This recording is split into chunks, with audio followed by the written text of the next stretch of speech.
دین اسلام دین مجبوری نیست. دین اسلام دین خیرخواه است، دین عدالت پرور است.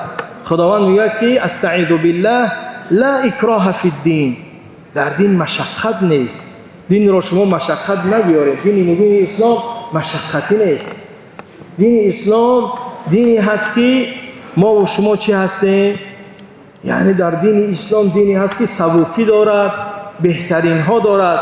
حالا که آیت قرآن را خواندیم در اول صحبت، خداوند میگه که ماه رمضان ماه نزول قرآن هست، ماه بهار قرآن هست و برای کسانی که استثناء میکند خداوند یا کنه که دین مبین اسلام روزه را برای ما فرض گردانید، اما بعضی ها را استثناء کرد که روزه هاشون را بخورند. کی ها را؟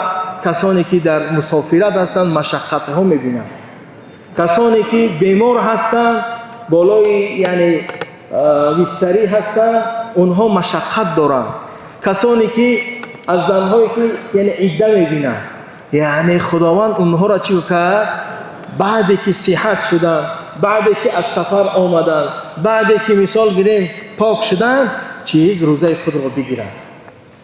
یعنی چقدر آسانی هست. دین مبین اسلام دین مشقت نیست.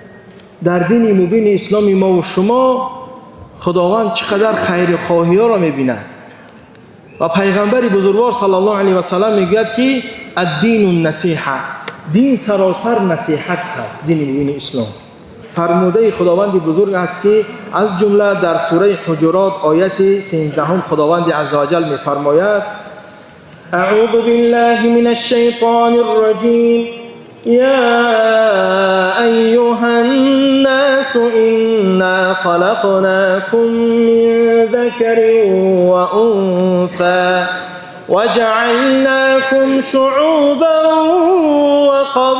وقبائل لتعارفوا إن أكرمكم عند الله أتقاكم إن الله عليم خبير. صدق الله العظیم. قوم و ملت و زبانهای گوناگون دنیا را صراحتاً خداوند در این آیت گفته است ای مردم به درستی که شما را از یک مرد و زن آفریدیم و شما را قومها و قبیله ها ساختیم تا با یکدیگر شناسا شوید.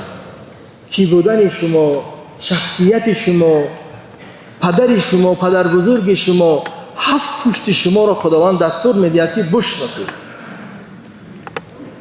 هر آینه گرامی ترین شما نزد خدا پرهیزگارترین شما هست. خداوند باز هم در این آیت هم میگه که بهترین شما کسی است که با تقواترین شما باشد. حالا برای شناختن پدر، بابا، زبان خود، قوم خود، ملت خود، خداوند ما رو دستور میدهد که حتما بشناسید کی بودن خودت. نگاه کنید که برای اهل اسلام خداوند میگه که ما شما را از یک مرد و زن آفریدیم تا که قبیله ها و قوم ها ساختیم شما را. یعنی پدرت کی بود، از فرزند کی آمد، از کی آمدی، فرزند کی هستی، این را خداوند عزوجل به ما دستور میدهد که بشناس.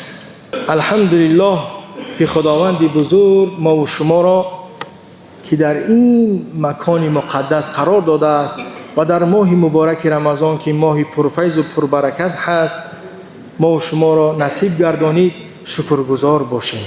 شکر این خدای را کنیم که چون یک وطن زیبا و آسوده و این همه باز تلاش های پیشوای معظم ملت هست که ما و شما آرامانه عبادت کنیم در این سرزمین، یعنی با سر بلند زندگی کنیم و وطن خود دوست بداریم. البته این نشانه ایمانداری ما و شما هم هست. چنانه که ابراهیم علیه السلام برای وطنش دعا کرد، گفت که پروردگارا وطن مرا وطن آرام و صلح و ثبات و وطنی پر از فیض و برکت از یعنی رزق و روزی بگردان. چی ننگ است که ما هم باید دعا کنیم؟ البته دعا کنیم، این جای ننگش نیست. دعا کنیم که پروردگار در جایی که ابراهیم علیه السلام برای وطنش دعا کرد ما برای وطن خود دعا کنیم. وطن محبوب ما تاجیکستان عزیز دعا کنیم که پروردگارا همیشه این کشور ما را آباد بگردان و همیشه امن و ثباتش را مستحکم نگه بدار و همیشه باران رحمتت را و زمین پرفیضت را در این سرزمین ما ارزانی بگردان. این در زبان هر یکی ما و شما باشد.